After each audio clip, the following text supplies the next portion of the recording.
Je suis Selena Collège Vivre belle famille bien techniquement succession maintenant succession mon père. M'a laissé une arrestation. 18 juste commencé juste obtenu. Était parti. À penser. J'y vis avec mon père et j'ai l'impression de vivre dans une famille magnifique, techniquement. Je vis avec papa. J'ai toujours aimé sa capacité à gérer les situations difficiles et à se rapprocher d'elle. C'est pour cela qu'il y a quelques mois, j'ai quitté mes briques de l'après-midi et je suis arrivé dans le foyer pour me rendre compte que j'étais déjà dans et que j'étais avec. Le premier jour de l'année, j'ai eu l'occasion d'avoir une conversation avec le président de l'association. Je me suis mariée hier, et j'ai eu l'occasion d'en parler à mon mari. J'étais là, mon mari s'est marié hier. Poursuit-il, comme s'il me disait John plus jeune. 12 ans derrière c'est mais n'était pas vraiment de n'était pas rem maman fait était pas de rencontre papa de juste, pas de conversation, rien, pas de pas autour de l'étonnement, comme s'il approuvait chaque pièce d'un signe de tête, c'est le mieux même, j'ai ici, j'aime vivre ici. Quelque chose dans la façon dont il l'a dit m'a donné la chair de poule, mais j'ai repoussé ce sentiment. Après tout, lorsque nous nous sommes assis pour parler le premier jour, John semblait aller bien. Pas vraiment chaleureux, mais pas terrible non plus. Elle m'a posé des questions sur mes études, a fait quelques blagues qui n'étaient pas complètement horribles, et a réussi à faire taire ses fils, pendant au moins 1 heure. Cela pourrait marcher, me dis-je. Nous pourrions peut-être nous entendre. Cette illusion d'harmonie potentielle a duré exactement 2 jours. Puis l'enfer s'est déchaîné. Jack, l'enfant de 12 ans, a crié à tue-tête, rendez-moi ça, c'est mon tour. Pas question. Je viens de commencer, lui répond Mike, son frère de 14 ans. C'est reparti, se disputant mon ordinateur portable comme s'il s'agissait de la dernière technologie sur Terre. Ce n'était pas un incident isolé, c'était ma nouvelle réalité quotidienne. Ces garçons se battaient pour tout, la télécommande de la télévision, le dernier biscuit, qui devait s'asseoir sur quelle chaise, et même qui devait utiliser la salle de bain en premier le matin. Un après-midi particulièrement mémorable, j'essayais d'étudier pour un examen de droit crucial. Le chapitre sur les droits constitutionnels exigeait une concentration totale, et je venais de prendre un bon rythme lorsque, crash. Et la porte de ma chambre s'est ouverte, et Jack et Mike se sont retrouvés dans une masse emmêlée de points et d'accusations. Sortez, criai-je en sautant de mon bureau. C'est ma chambre. Il a pris la manette quand j'étais en train de gagner, s'est plaint Jack. Tu ne jouais même pas correctement, virgule. Rétorque Mike. Ils ont continué leur bagarre, renversant mon matériel d'études soigneusement organisé. Mon manuel de droit constitutionnel a heurté le sol avec un bruit sourd, les pages pliant sous leur propre poids. Papa, j'ai entendu Mike crier, Jack a encore triché. John s'est approché de ma porte, s'appuyant sur le cadre avec son sourire exaspérant. Allons, Selena, dit-il. Ils sont juste en train de comprendre les choses. C'est comme ça que les jeunes hommes apprennent à gérer les conflits. En détruisant ma chambre et en interrompant mes études, demandai-je, incrédule. Maman est apparue derrière lui et lui a posé la main sur l'épaule. John a raison, chérie. Les garçons sont juste des garçons. Ils doivent apprendre à régler leurs différends. Je n'arrivais pas à croire ce que j'entendais. Chaque jour, c'était la même chose, des bagarres incessantes, des cris, des objets cassés. Et apparemment, cela convenait parfaitement à leur père, de plus en plus. À ma mère. Mais John n'avait pas fini de changer les choses. Un soir, il a réuni tout le monde dans le salon pour ce qu'il a appelé une réunion de famille. Et elle se tenait au centre de la pièce, les mains sur les hanches, observant l'espace comme un général préparant une bataille. Cette maison a besoin d'un sérieux travail, a-t-il annoncé. Tout est trop féminin. Nous devons la rénover. Nouveaux meubles, nouvelles couleurs, tout y passe. Je me suis redressée. Pardon. Regardez tout ça, me dit-il en faisant un geste. Les motifs floraux, les couleurs pastel, c'est comme vivre dans une maison de poupées. Il nous faut quelque chose de plus masculin, de plus digne d'une vraie maison de famille. C'est ma maison, dis-je fermement, sentant ma pression sanguine monter. Papa me l'a laissée, pas à maman, et surtout pas à toi. C'est moi qui déciderai si quelque chose doit être changé. Le visage de John s'assombrit. Écoute, Selena. La propriété n'est qu'un détail technique. Ce qui compte, c'est qui vit ici et qui est le chef de famille. Et en tant qu'homme de la maison, je me suis levé du canapé. Je vais être très clair. Tu ne commandes rien dans cette maison. Vous vivez ici parce que vous êtes le mari de ma mère, et vos fils ne sont ici que parce que je le permets. Le changement sur le visage de John fut instantané, comme un masque qui tombe.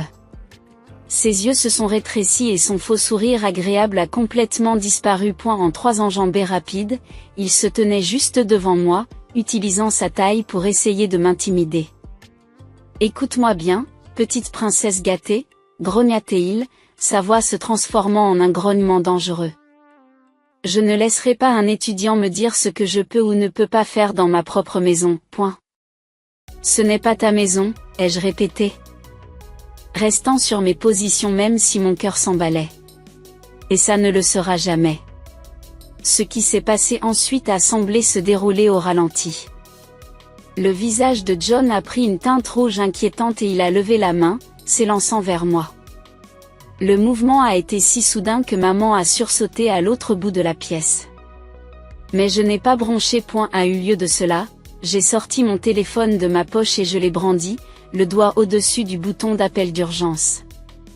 Allez-y, ai-je dit, la voix glacée. Donnez-moi une raison d'appeler la police.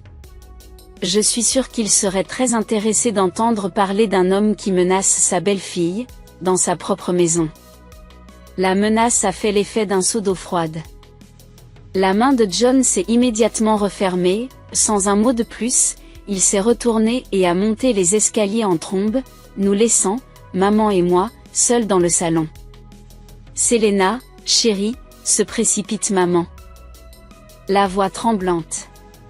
Ce n'est pas la peine d'envenimer les choses. John essaie juste de s'adapter à notre dynamique familiale.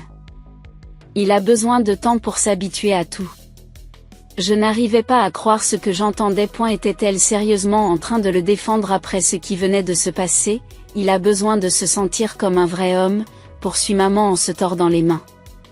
Comme le chef de la maison. Tu sais à quel point c'est important pour les hommes, ma chérie.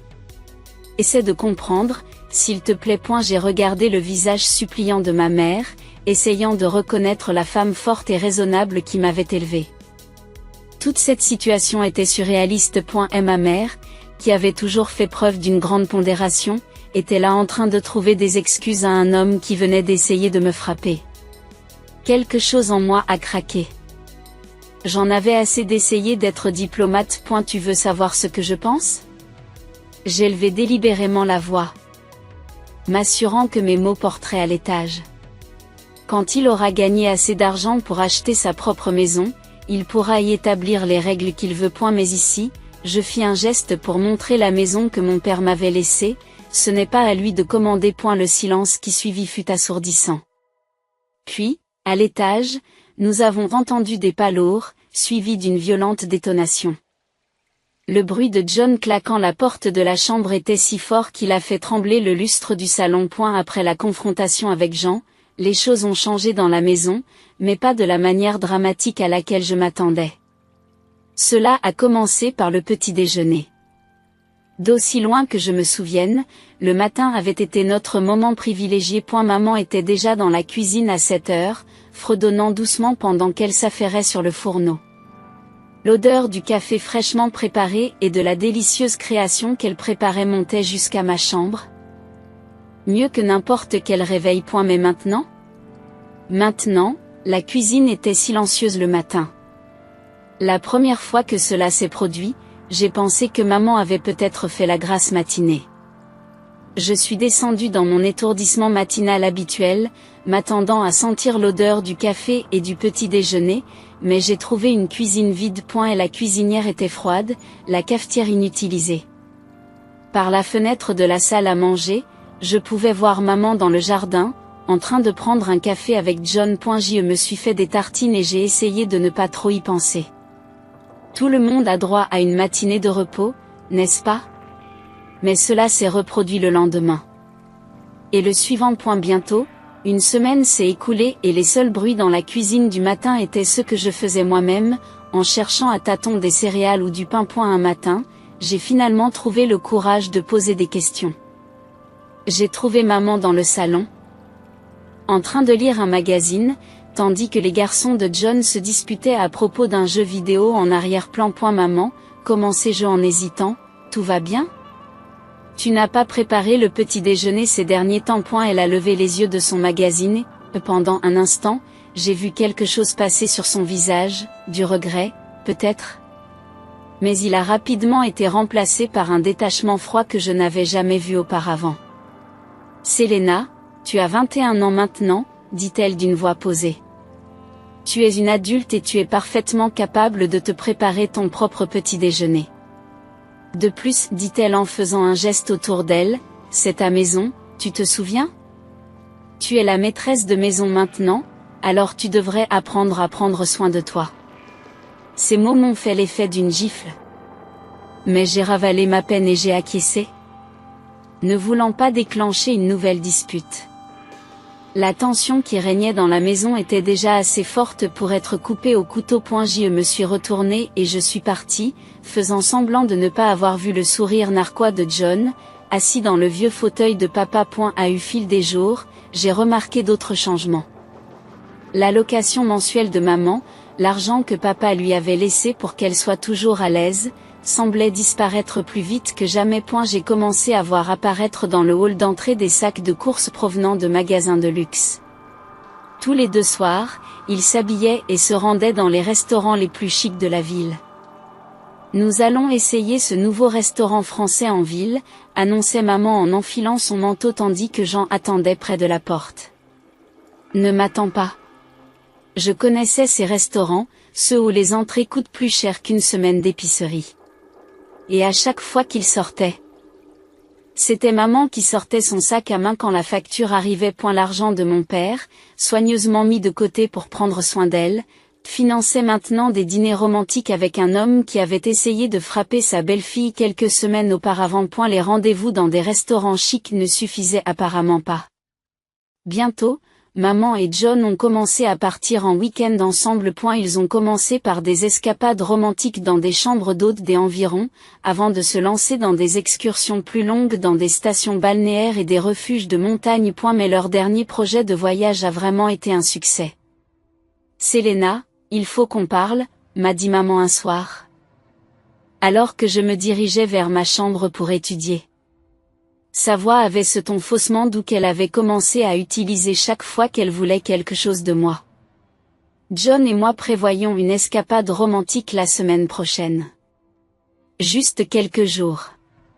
Et nous avons besoin que tu gardes les garçons pendant notre absence. J'ai ri à gorge déployée, pensant qu'elle plaisantait. Mais quand j'ai vu son expression sérieuse, mon rire s'est éteint dans ma gorge.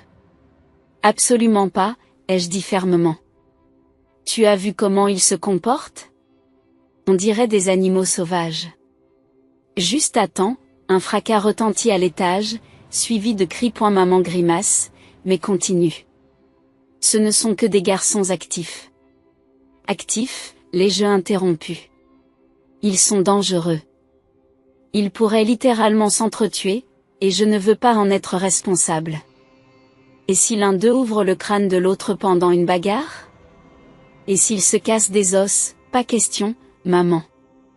S'il te plaît, Selena, supplie-t-elle en me prenant la main. John et moi avons vraiment besoin de passer du temps ensemble. Cela fait des semaines que nous préparons ce voyage. J'ai retiré ma main. Alors prends-les avec toi. Ou mieux encore, laisse-les à la mère de John. Elle n'habite qu'à 15 minutes d'ici.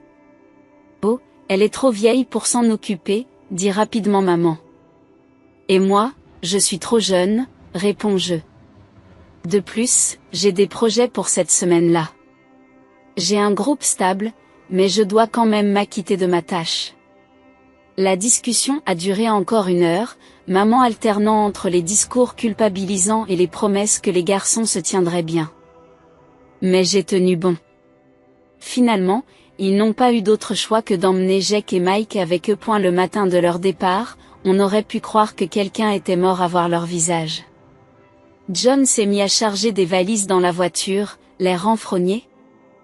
Comme si j'avais personnellement ruiné sa vie. Maman m'a à peine dit au revoir, se contentant de me lancer un regard déçu censé me faire culpabiliser. Et la maison s'est sentie merveilleusement paisible après leur départ, mais leur attitude acariâtre était devenue la nouvelle normalité. Chaque jour, c'était la même chose, Jean et maman se promenaient avec des visages de tonnerre, soupirant lourdement et échangeant des regards significatifs chaque fois que j'entrais dans une pièce.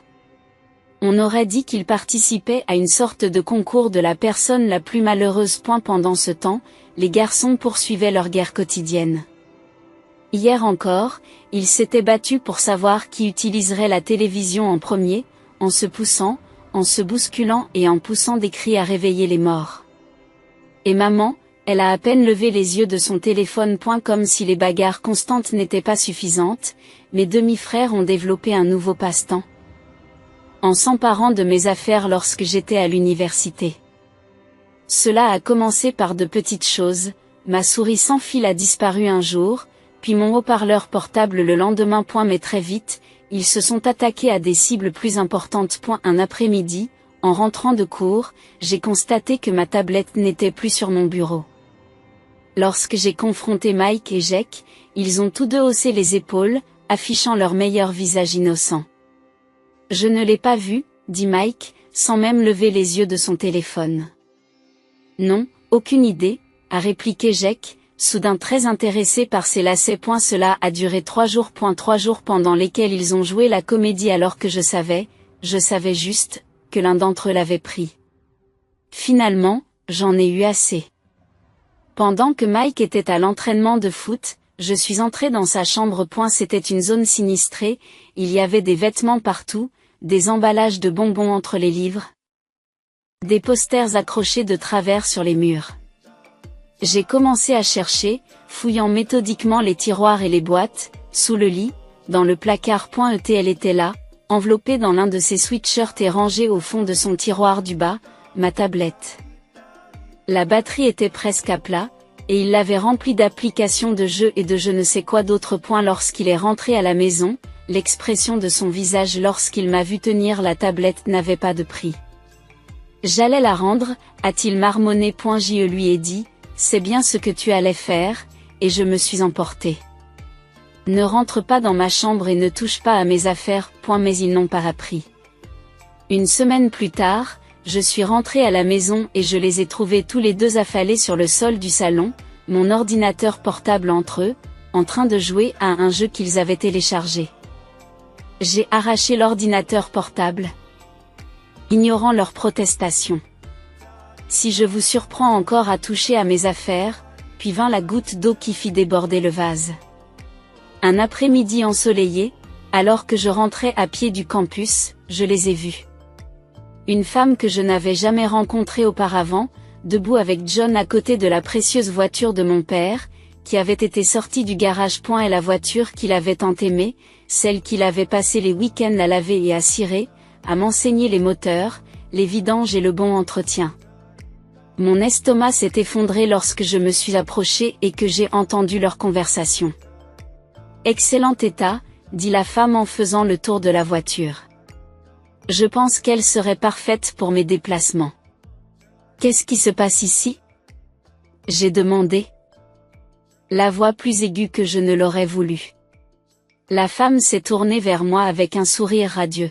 « Je suis là pour la voiture. Je suis là pour la voiture. Il l'a mise en vente sur Internet. J'ai eu l'impression qu'on m'avait jeté de l'eau glacée dans le dos. Cette voiture n'est pas à vendre, dis-je fermement. Elle appartenait à mon père. Le visage de John s'est transformé en un affreux rictus.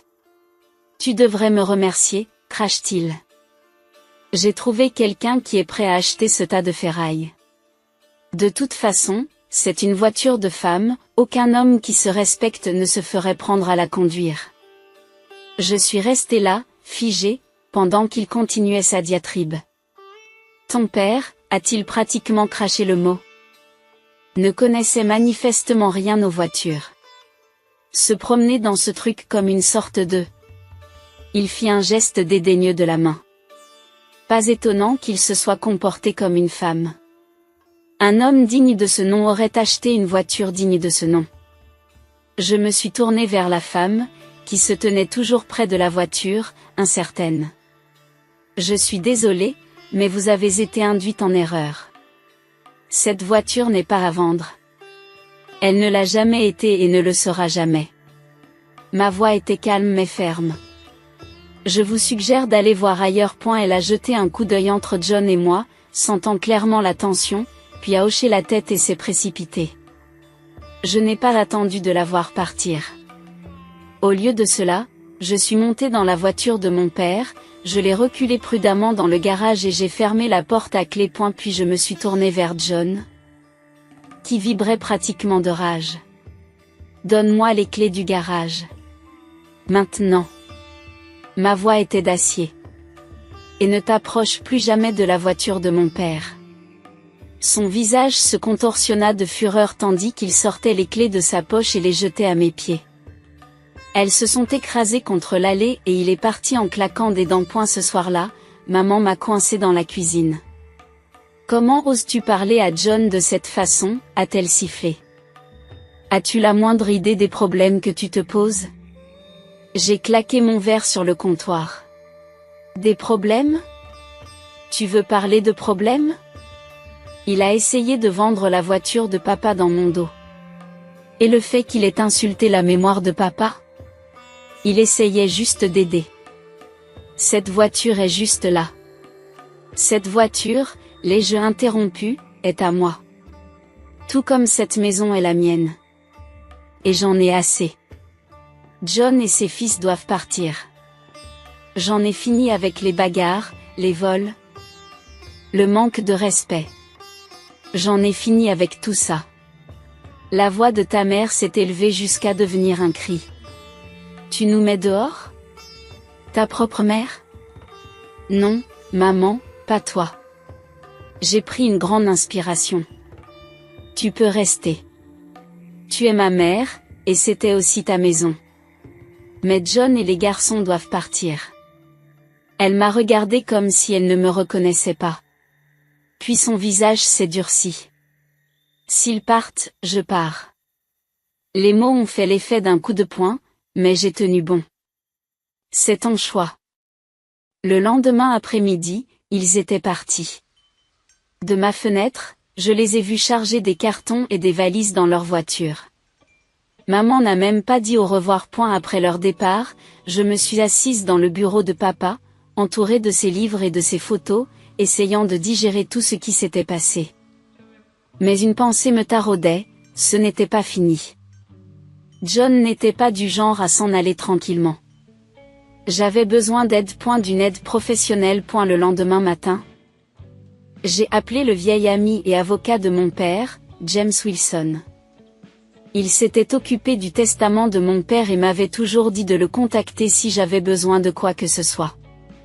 C'est sérieux, Selena, m'a-t-il dit après que je lui ai tout expliqué.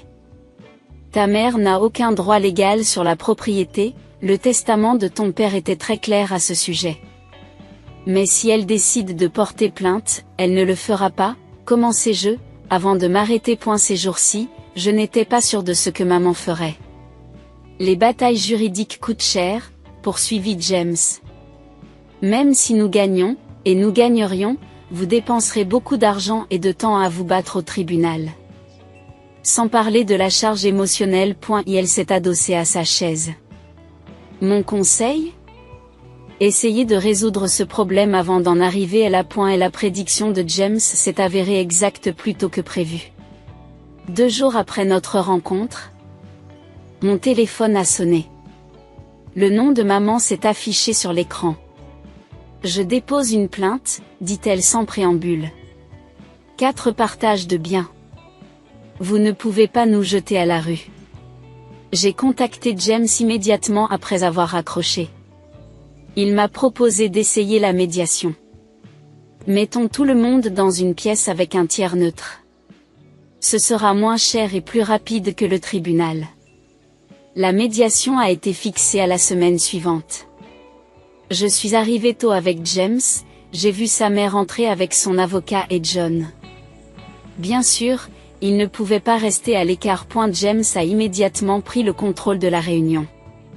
Soyons clairs sur ce dont il s'agit ici, a-t-il commencé en étalant des documents sur la table de conférence. Le testament de Monsieur Parker était irréprochable. Il l'a fait rédiger par l'un des meilleurs avocats spécialisés dans les successions de l'État, à savoir moi. Il leur présente les détails juridiques, d'une voix calme mais autoritaire. La maison, la voiture. Tout a été légué à Selena. Madame Parker, vous avez reçu une généreuse allocation mensuelle, que vous recevez toujours. Il n'y a rien à contester.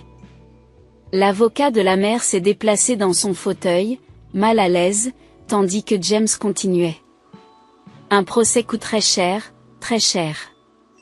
Selena a les moyens de se battre aussi longtemps que nécessaire. Et vous? Il a regardé directement ma mère. Êtes-vous prête à puiser dans vos économies, voire à vous endetter, pour une affaire que vous ne pourrez pas gagner? John s'est levé d'un bond. Bien sûr qu'elle veut continuer. Nous n'allons pas laisser une enfant gâtée, Monsieur Stevens, James l'a interrompu brusquement. Vous n'êtes pas partie prenante à cette discussion. Je demande à Madame Parker. En fait, je pense qu'il vaudrait mieux que vous attendiez dehors. Le visage de John se teinte d'un rouge familier. Il est parti en claquant la porte si fort que les stores ont tremblé. Dans le silence qui suivit. J'observais ma mère. Elle semblait plus petite, plus âgée. Le combat semblait s'être éteint en elle. L'allocation mensuelle est versée à vie, lui a gentiment rappelé James. C'est $3000 par mois, c'est garanti. Mais les frais de justice pourraient absorber cette somme pendant des années. C'est ce que tu veux? La mère regarde ses mains, puis son avocat, qui secoue légèrement la tête. Non, dit-elle finalement, sa voix dépassant à peine un murmure. Non, je ne veux pas cela. Et la paperasse était prête, un document reconnaissant les termes du testament et attendant toute réclamation future. Maman l'a signé sans me regarder. Avant qu'elle ne parte, je lui ai tendu une enveloppe. Cela devrait couvrir 6 mois de loyer, ai-je dit. Pour t'aider à t'installer. Elle l'a prise sans un mot. C'était il y a 3 mois. La maison est calme maintenant, vraiment calme, pas le silence tendu de ces dernières semaines avec John et les garçons. J'y suis toujours à l'université. Je travaille pour obtenir mon diplôme de droit. La voiture de papa est dans le garage, polie et entretenue, comme il l'aimait. Je m'inquiète parfois pour maman. Je sais qu'elle a encore son argent de poche et que, si elle le gère bien, elle sera à l'aise. Mais je sais aussi que le goût de John pour les restaurants coûteux n'a pas changé, et j'ai entendu parler par des amis communs de leur voyage de week-end et de leur virée shopping. Mais c'est son choix. Nous prenons tous nos propres décisions et en assumons les conséquences.